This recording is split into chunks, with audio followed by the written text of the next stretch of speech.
Did you ever stop to wonder that this very life we lead was led by our ancestors long ago? I'm Joan Mendel.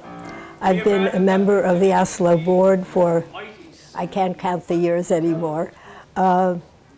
It's always been inspiring to me. I love the arts, first of all, and the arts are an important part of our lives. It enriches us.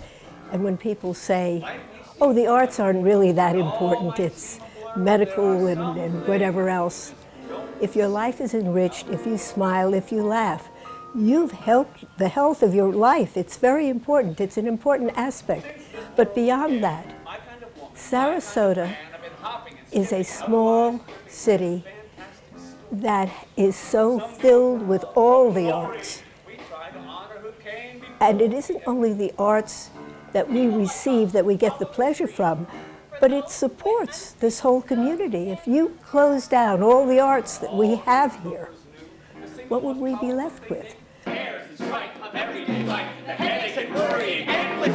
Trouble, vexation, and preoccupation of buying and buying and lying and prying and trying and trying and trying and trying. You know, the simplest thing, the song and Well, dance. Joan and I, we think we met, we were talking a little about that. We think we met on an Asolo cruise. There was a time period where we were doing cruises, and we plan to do that again, that were fundraiser cruises. And we believe that was probably the first time we met. We were both on that fundraising cruise for Asolo. And I was immediately struck by her good spirit, her good sense of humor, her passion for the arts. So I enjoyed getting to know her at that time. This shop is, again, fairly unique. There are very few institutions that have a shop of this magnitude anywhere in the country, and certainly in the state of Florida. Its size and the fact that it's been outfitted well technologically makes it possible for us to do incredible kinds of work. We build for institutions locally, opera, ballet locally, and we also build for institutions outside the state of Florida. We've sent a number of productions up to New York, to Broadway, and even when we're not the producing organization, we have still built things that have gone up to Broadway. So we have an excellent reputation here. We have highly skilled craftsmen. People have been doing this for decades, and they make it possible for us to do absolutely top-notch work.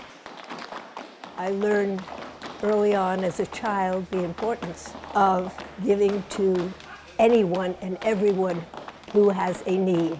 It started with my father. When I was 9 years old, I went to Sunday school, came back very mad with my father because he hadn't given me a nickel to contribute. And I said, Dad, how could you have done this to me? I'm very upset. And he looked at me and said, Joan, you get a quarter from me. Why didn't you give some of it? And I said, Daddy, that is my bubble gum and candy money.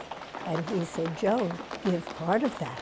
He said, if I give you money to give, then you're not giving, I'm giving.